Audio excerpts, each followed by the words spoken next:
उद्धव लाख बुरा चाहे तो क्या होता है,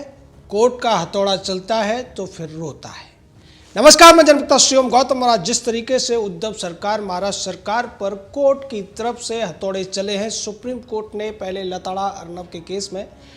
लेकिन कंगना रनौत के केस में जिस तरीके से बीएमसी की कार्रवाई पर सवाल उठाए गए और कंगना रनौत ने जो मुआवजे की मांग की थी उस पर कोर्ट ने एक सर्वेयर नियुक्त कर दिया है, जिसको मार्च 2021 तक अपनी रिपोर्ट देनी है और उसके बाद ये तय होगा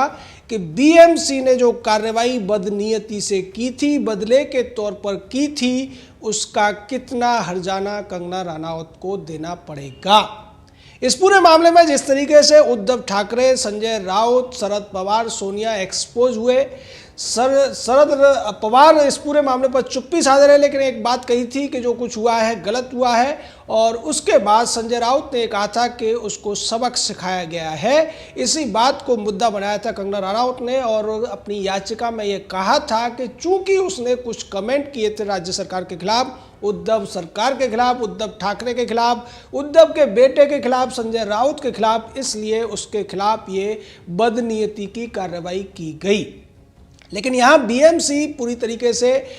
शर्मसार हुई। बीएमसी ने करोड़ों रुपए खर्च करके एसपी चिनाई नाम के एक वकील को रखा, जिसने 12 सुनवाई के लिए 84 लाख रुपए पहले ही वसूल लिए थे। इस पूरे मामले में बीएमसी को 1 करोड़ से ज़्यादा एसपी चिनाई को देने पड़े, लेकिन वीरेंद्र सर्राफ जो कि कंगना रनौत की तरफ से इस पूरे मामले में दलीलें दे रहे थे, वो भारी पड़े एसपी चिनाई के ऊपर और 1 करोड़ रुपये से ज़्यादा का नुकसान बीएमसी को केवल वकील की फीस में उठाना पड़ा, जबकि कंगना रनौत ने केवल 2 करोड़ रुपए का मुआवजा मांगा था। इस पूरे मामले में जो फैसला लिया, वो जो बेंच थी वो थी जस्टिस कठावाला और जस्टिस RI छागला की, जिसने ऐतिहासिक फैसला दिया। इस बात को लेकर पहले ये बात भी उठ रही थी कि अगर ये मामला जस्टिस शिंदे और MS कार्निक की पीठ को जाता तो शायद इस तरीके का फैसला नहीं आता, क्योंकि जस्टिस शिंदे और जस्टिस कार्निक की पीठ ने कई बार जो फैसले दिए हैं उस पर सुप्रीम कोर्ट सवाल उठा चुका है।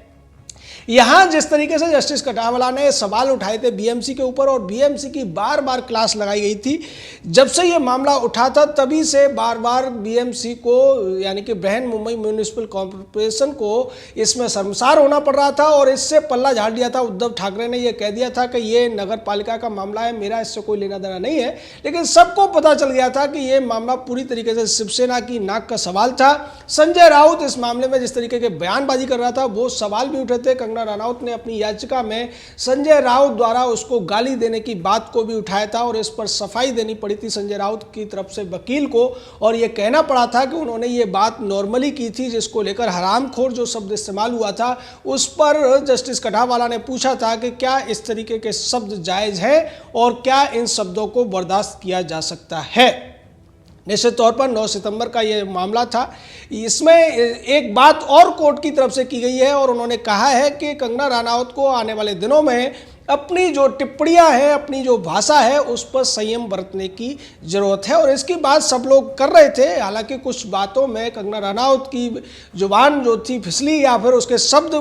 बिगड़ गए थे। इसको लेकर कोर्ट ने यह भी कहा कि अगर ऐसे मामले में कोई नागरिक किसी राज्य सरकार के खिलाफ या इस सरकार के खिलाफ टिप्पणी करता है तो राज्य सरकार का ये कर्तव्य बनता है कि इन बातों को नजरअंदाज कर दिया जाए और उसके खिलाफ किसी भी तरीके की बदले की भावना से कार्रवाई न की जाए। लेकिन यहां जो बीएमसी ने किया है वो पूरी तरीके से बदले की भावना से है, वो पूरी तरीके से कानून की दृष्टि से भी गलत है और तथ्यों की दृष्टि से भी गलत है। बदनीयती इसमें पूरी तरीके से नजर आ रही है, जो कि नहीं होना चाहिए। और इसको लेकर उन्होंने बीएमसी के तमाम अधिकारियों को फटकार भी लगाई थी। तमाम जो कार्रवाइयां चली, हर दिन बीएमसी के अधिकारियों को और उनके माध्यम से सीधे तौर पर उद्धव ठाकरे को फटकार मिलती थी और यह पूछा जाता था कि मुंबई के अंदर तमाम ऐसे मामले हैं, उनमें अभी तक इस तरीके की त्वरित कार्रवाई क्यों नहीं की गई। और यहां पर जो विक्टिम थी, जो पीड़िता थी या जो जिसका नुकसान हुआ है, वो स्टेट के अंदर भी नहीं थी, यानी कि वो महाराष्ट्र में नहीं थी, अपने गृह प्रदेश हिमाचल प्रदेश में थी। उसके बावजूद उसको उचित समय नहीं दिया गया, 24 घंटे का समय दिया गया। उन्होंने जब रिक्वेस्ट की उसको नकार दिया गया और उसके बाद हाई कोर्ट में जब वो लोग राहत के लिए पहुंचे तो हाई कोर्ट शुरू होने से पहले ही उसके घर को, उसके बंगले को तोड़ दिया गया था।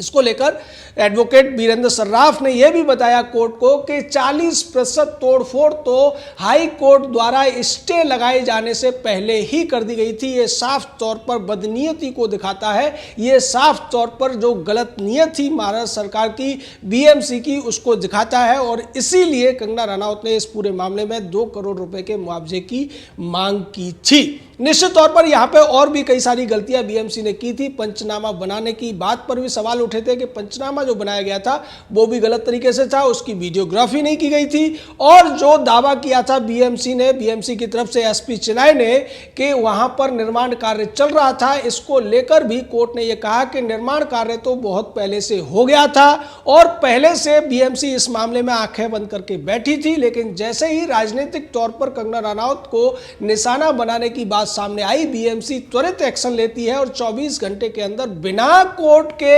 फैसले का इंतजार किए वो अपना एक गलत तरीके का तोड़-फोड़ की कार्रवाई को अंजाम दे देती है, जो कि गलत है। और इसी वजह से ये इस पूरे मामले में अब सर्वेयर की नियुक्ति की गई है और सर्वेयर ये तय करेगा कि कंगना रनौत ने जो 2 करोड़ रुपए के मुआवजे की मांग की है उसमें से कितना दिए जाने की जरूरत है।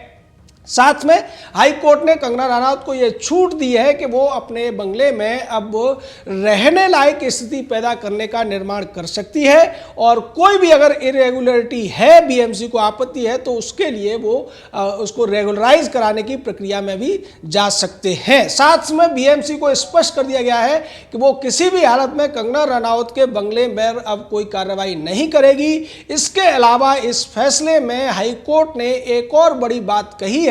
बीएमसी को स्पष्ट तौर पर निर्देश दे दिया गया है कि अगर आने वाले दिनों में बीएमसी को इस तरीके के नोटिस जारी करने होंगे तो वो कम से कम 7 दिन का समय नागरिक को देंगे, 7 दिन का समय उस संपत्ति के मालिक को देंगे जिसके खिलाफ इस तरीके की कार्रवाई का नोटिस किया जा रहा है और 24 घंटे के अंदर इस तरीके से बदले की कार्रवाई नहीं कर सकेंगे।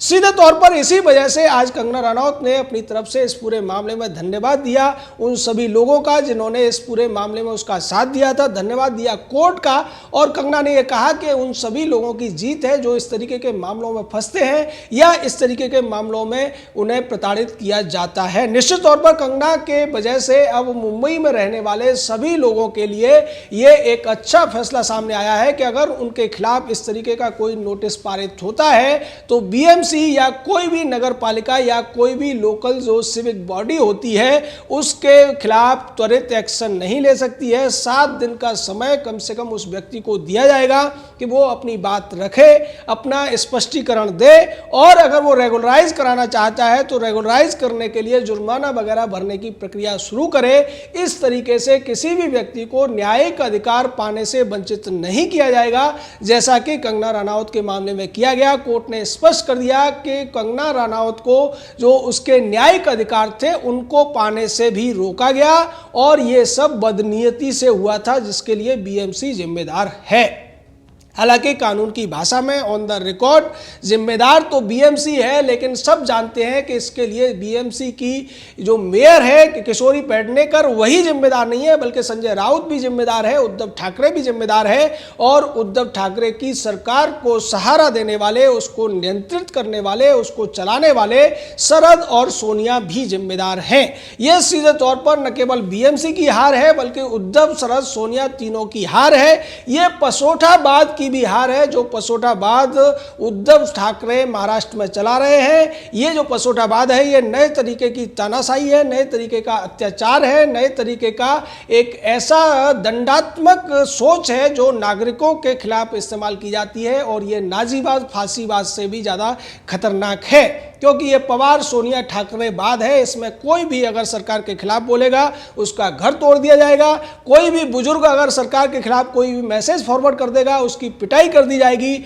और अगर कोई पत्रकार, कोई टीवी चैनल उनके खिलाफ खबरें दिखाएगा तो उसको जेल में डाल दिया जाएगा, पुराने मामलों को खुलवा दिया जाएगा। चूंकि पसोठाबाद महाराष्ट्र में जारी है लेकिन वो लोग भूल गए कि पसोठाबाद के ऊपर भी इस देश में भारत का संविधान चलता है। संविधान के तहत तमाम जो कानूनी कानूनी प्रक्रियाएं हैं, हाई कोर्ट्स और सुप्रीम कोर्ट को तमाम ये अधिकार संविधान ने दिए हैं कि राज्य सरकार इस तरीके की अगर नागरिकों के खिलाफ कोई भी कार्रवाई करती है तो हाई कोर्ट और सुप्रीम कोर्ट राज्य में नागरिकों के अधिकारों के संरक्षक हैं और संरक्षक की भूमिका में वो सामने भी आ रहे हैं। जिस तरीके से हाई कोर्ट ने कंगना रनौत के मामले में ये दिखा दिया है कि वो नागरिकों के अधिकारों के संरक्षक के तौर पर काम कर सकता है, और वही बात आज सुप्रीम कोर्ट में भी अर्नब गोस्वामी के मामले में दिखाई दी। और दोनों ही मामलों में जो दोषी था, दोनों ही मामलों में जिसके खिलाफ फैसले आए हैं वो उद्धव सरकार है, वो पसोठाबाद है, वो उद्धव, सोनिया और शरद पवार हैं।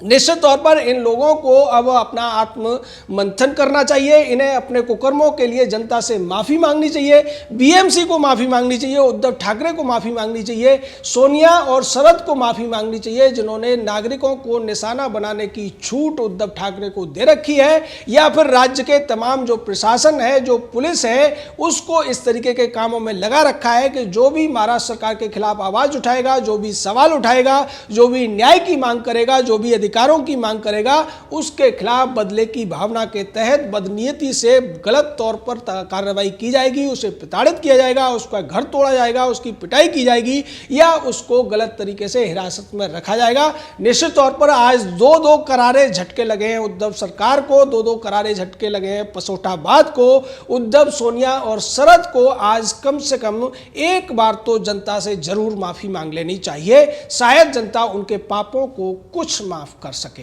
जय हिंद, जय भारत।